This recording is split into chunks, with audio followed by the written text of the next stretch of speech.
Everybody with Angela Williamson is made possible by Fireheart Pictures and viewers like you.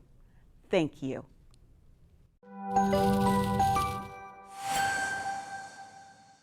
How do we create vibrant communities? First, we support community-driven solutions and build trust by working within our community rather than for our community. Second, we recognize that there's no one-size-fits-all approach.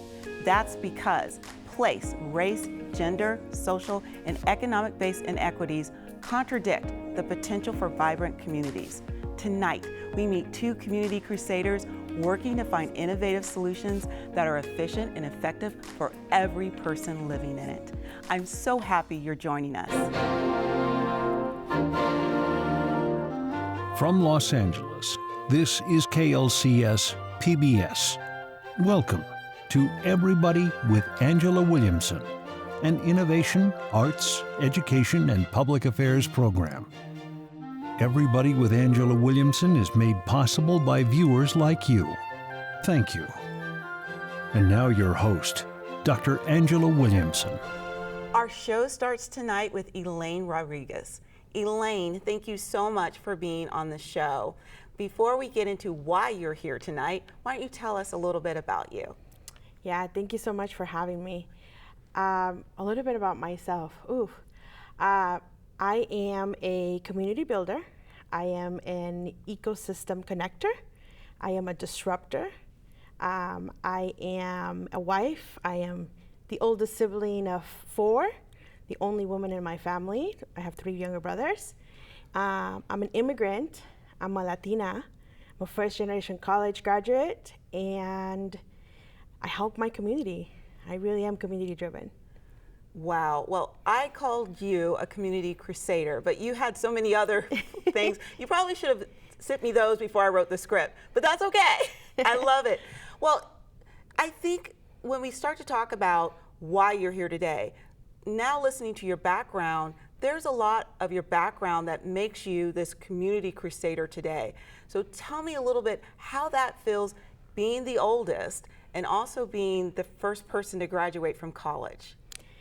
Yeah, I mean, it's a huge sense of responsibility. I think, leading the way and spearheading, our family into being college educated was definitely a challenge.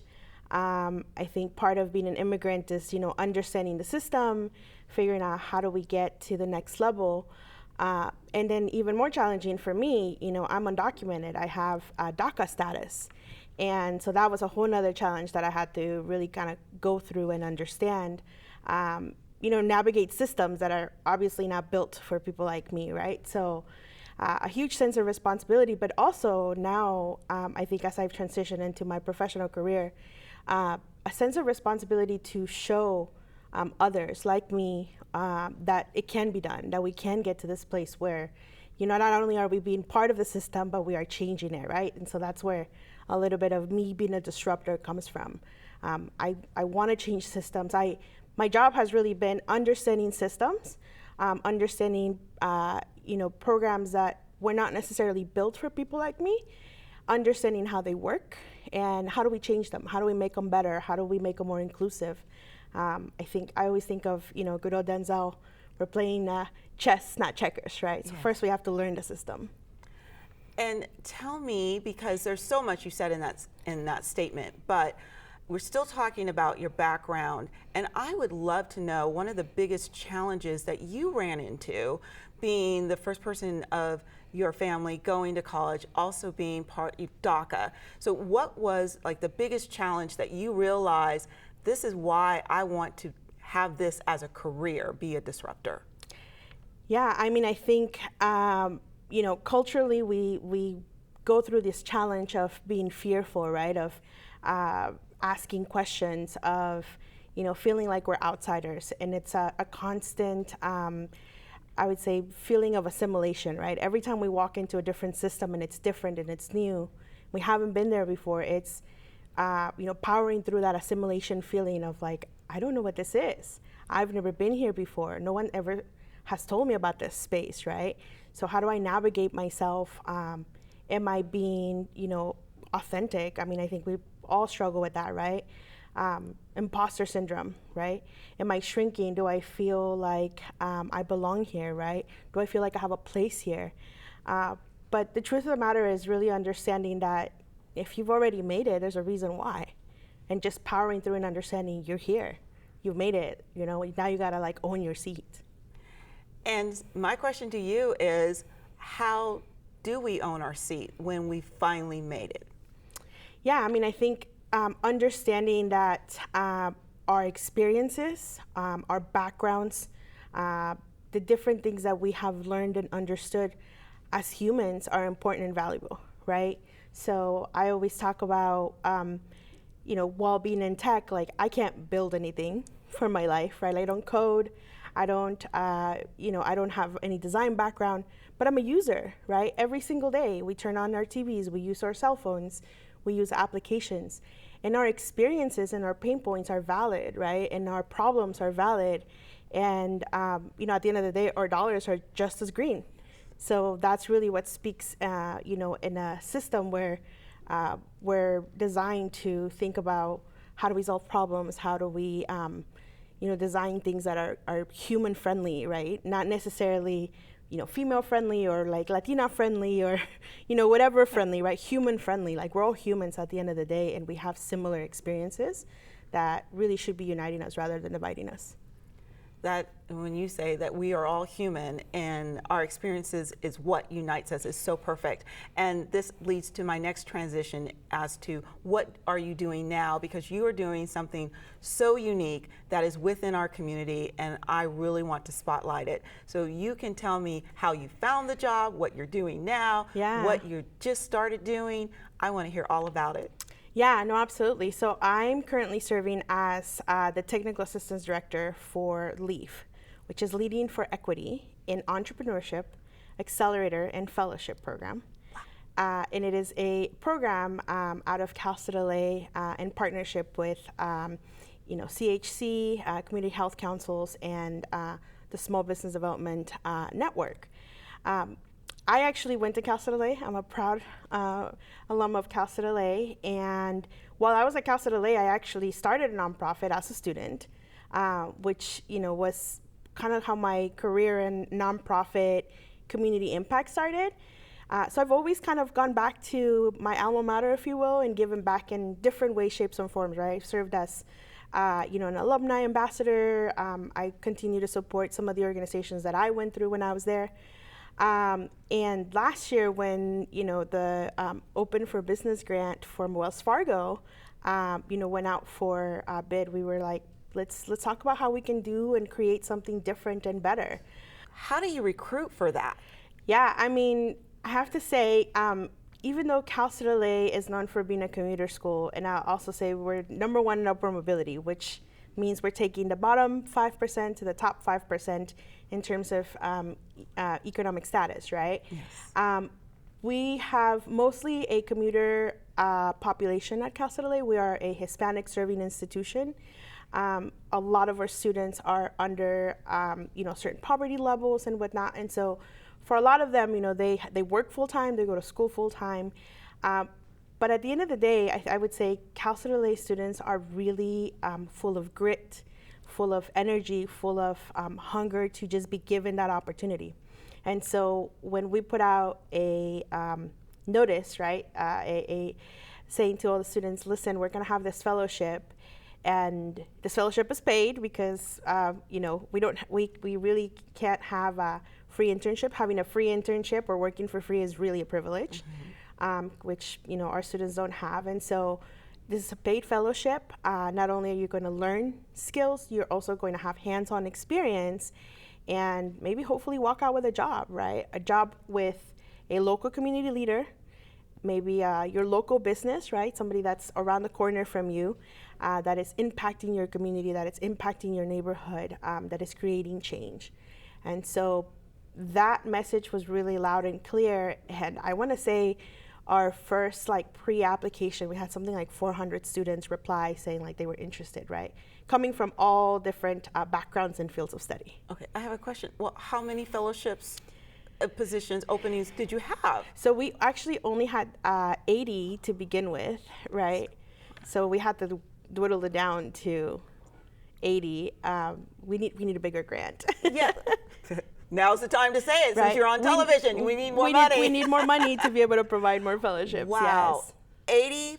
80 openings, I'll just say openings, and you had 400 just for that part of the program. Correct. Just that part of the program. We ended up having, interviews, a recruitment process, selection process. We really wanted to make sure we were intentional about the people that we were selecting, right? The students that we were selecting, not from a, skill set level, I would say, because that is something that we were willing to train for, but really more of a, what does their community background look like? What is their affiliation to certain communities that are and have been and will continue to be the hardest hits, not just by, the current pandemic, but also just generally speaking. There's a lot of neighborhoods in LA that have been, traditionally have been disenfranchised and been left behind. So a lot of selection process, a lot of different, questions, criteria that we kind of went through and met all the fellows, inspirational, and yeah, our selection was tough, but we got there. Well, before we leave you tonight, this has been so inspirational and enlightening as well. Before we leave tonight, so you mentioned, of course, funding would help you be able to help more students, but in your overall mind and your goal for this program, what would you like to see this program do next that it has the potential to do? Yeah, absolutely. I think, one, we're serving both students and local business leaders, but I'd like to see that, expand. I'd like to see that model perhaps do it twice a year, even though it's, it's quite a bit, but I think twice a year it could be done. I'd like to see more partnerships being built out, right? So who else is out there that is interested in working with students, that is interested in working with, business leaders, right? Who else is interested in giving back to their community and really empowering the next generation of CEOs, of leaders, of executive directors that look like us, right? That are building communities for us. Well, I was going to thank you for being a community crusader, but I'm going to thank you for being a disruptor, which is what you are. Elaine, it's been such a pleasure to talk to you, and I cannot wait to see how you expand this program because there's so much there. In fact, we didn't even get to talk about the other part of it, but I know that we're going to watch that other part that you have in this community. Yes, so, absolutely. Thank you so much, and you will keep us posted as to what's happening next. Come back as I continue my conversation with Tomas Duran, our second community crusader.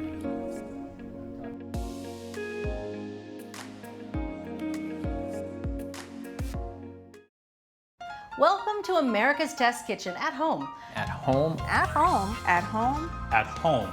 This year, we're bringing it all back home Ta-da! with great new recipes, It's cheese time. I hated tuna fish when I was a kid. ingredients, and gear, Here's mud in your eye. and your favorite test cooks. Today, I want to talk about my tank. Cooking in their own kitchens. America's Test Kitchen, at home. It's really good.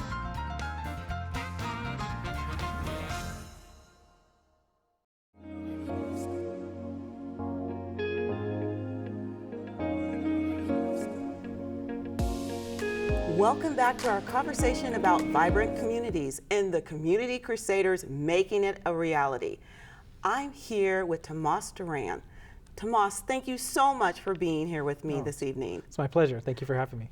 Well, we started off with someone you know very well, Elaine. Yes. And we are going to talk a little bit more about that project and what you're doing in your organization. But before we get to that point, I want you to tell me a little bit about yourself. About myself. Yes, I know I'm putting you on the spot. That's okay. I'm a husband, father, economic developer. I've been working in communities like South Los Angeles for about 30 years, in Southern California and around the country. So why did you decide to, 30 years is a long time. Did you know when did you go to college? Yes, I did. Yes, Yes, I did. because Elaine talked a lot about college yesterday, and do you think that helped shape you into working within the community? 30 years is a long time, so tell us, there's a story behind there. There is. I grew up with a Chicano identity. My parents were part of the Chicano movement in the 60s and 70s in San Jose. So I grew up with a notion that we have a responsibility to give back because of the advantages that we had to help and support and create opportunities for other people who may not have those advantages. So my work in the community really kind of started in the home, and it's just kind of continued from when I went down to school and at SC and became a community organizer on campus and in the community, and just continued on. Was that difficult for you to, because you actually grew up with it, but was it difficult for you to find your own voice as a community crusader, or did you continue what your parents started? No, I think the notion that my parents raised us with the notion that we have opportunities that allow us to pass through doors that other people that are close to other people, right? And what we do after we pass through that door is just as important as passing through it. And so for me, it was an understanding that it was an expectation of me in terms of, that we should do community work or good work and use those opportunities to create good. But what I found is that I'm happiest when I'm doing that kind of work. I've tried other paths and they just didn't work out. And I found that I have a skill set and experiences that make me or help me be successful in this space. Yeah. Based on my experience, I think my parents took us, included us, talked to us. Critical thinking was the important thing for them. They wanted to make sure that we were able to see a situation, understand why things were the way that they were, and then also figure out what could be done to improve the situation, change it, or to avoid it if needed. And I think that part, that critical thinking, and instilling in your children, at least what I tried to do with my kids, was help them be good decision makers, making good choices, knowing that they don't always make good choices like I didn't, but giving them that foundation where it allows them to make mistakes and to try things, and also see the reward of helping other people and seeing how that feels, for them. That is great advice. I know I put you on the spot there, so I really appreciate that. Especially right now, parents, they want their children to be involved, and you are just such a wonderful story. So I wanted to get that. I wanted to ask you that question, so I appreciate that. How did you get to Community Health Council? Oh, it's a long and winding path, and we probably don't have time for the whole story. But when I started at USC, I was studying civil engineering and architecture. I wanted to affect the built environment in the communities that I grew up in. Yes. I grew up in San Jose before the tech boom, and when it was still orchards and mostly canneries. Yes. And I wanted to go back and build there, but that didn't work out for a lot of reasons. And I ended up doing more community organizing in Southeast LA County. And I was working with nonprofits to help communities address the environmental issues that were happening around that time. Was after the Northridge earthquake, and there was large cement and rubble deposits in places like Huntington Park that were affecting the health of the residents around them. And so the nonprofit that I was working with was creating community-based plans to help them address those issues. And this is significant for me because after those plans were created and presented to the city council and to other funders, they got shelved. They were promptly just put someplace and collected dust. And the people that I'd worked with over this 6-month process, the feedback I got from them was like, what did you just do?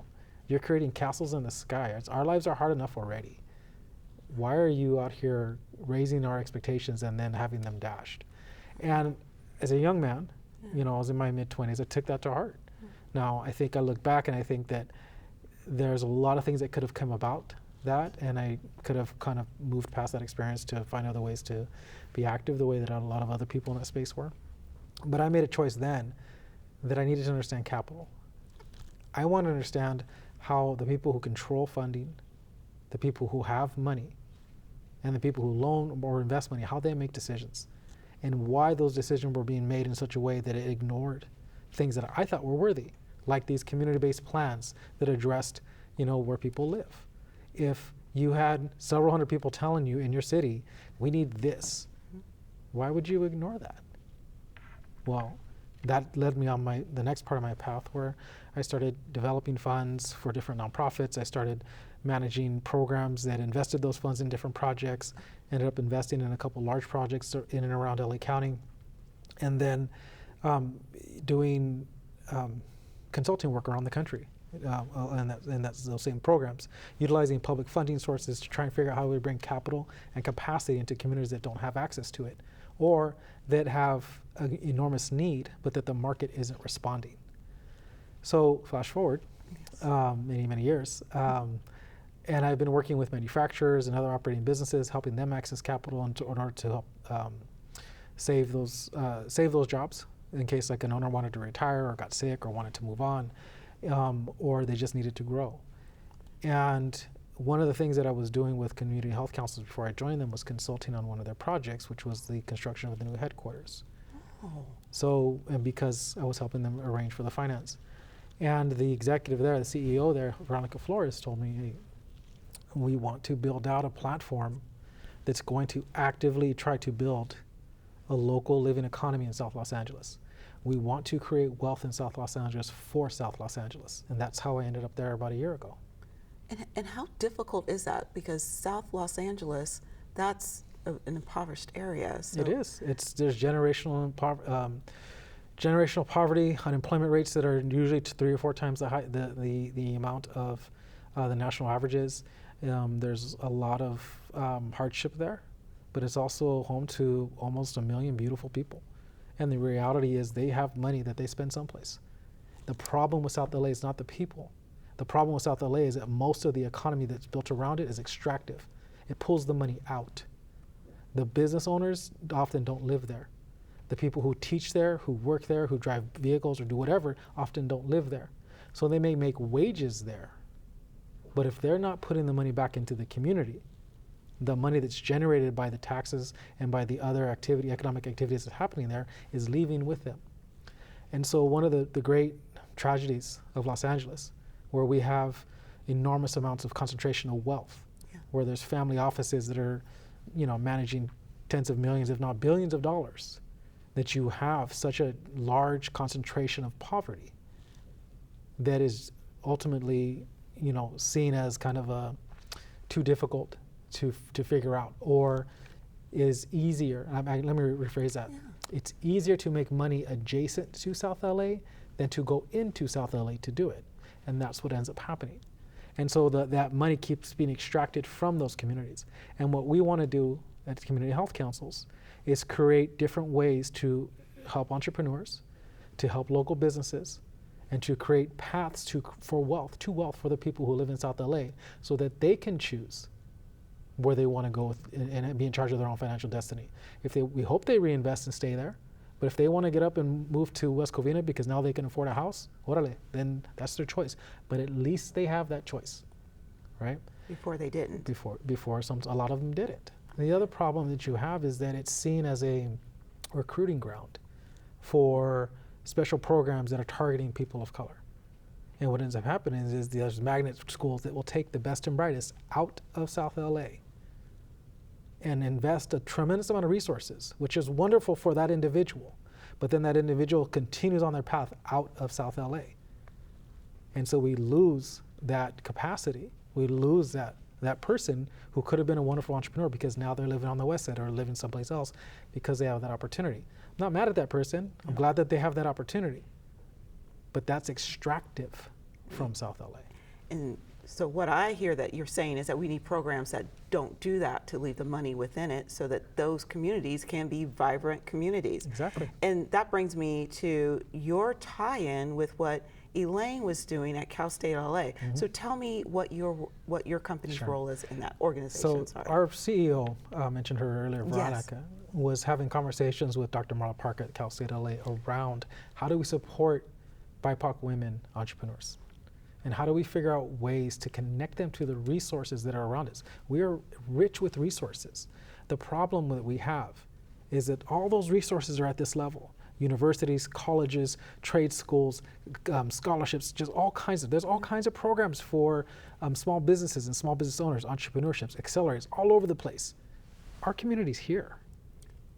And it's almost impossible for people from our communities like South LA to access those resources because there's not a bridge. Okay. There's not a ladder. There's not whatever metaphor you want to use. Yes. But there's a gap. There is a gap. And so the people or the few that are lucky enough to come out and access those resources, they do great. Cal State LA is a fantastic institution if you can get there. Whereas Dominguez Hills, a fantastic institution if you can get there. And so the challenge that we have is there's far too many people who can't access those resources. And so what we do at at CHC is look for partners like Cal State LA, which have a tremendous program, wonderful business school, great professors, great students, and talk to them about how we can partner together to meet these needs and support things that may be on their horizon, but they don't know how to access or they may need a little help to get there. And so we like to be that catalyst. We like to be that entity that's helping those things move forward. And that's the things that we're doing more recently. CHC has been around for 30 years, and it's it's got a long history in South Los Angeles and in the state of creating programming and doing things that are catalytic and beneficial to communities of color, especially impoverished communities. But when, like I said, Veronica's thinking is, it's not enough to do just policy work. We need to start going in and working on changing the local economy so that it works for us. And we're going to be the ones leading that charge. We can't do it alone. So we need big partners. And so we're super excited about the partnership with Cal State LA, because ultimately they're taking a small idea that we had or a concept that we worked with them together on and are implemented on a level that our little nonprofit, which with 30 of us, we couldn't do on our own. And so we're always looking for, how do we find other partners to do something similar? How do we find the other players who are rich in the resources and capacity and want to connect to those communities? And so that's where we are. Wow.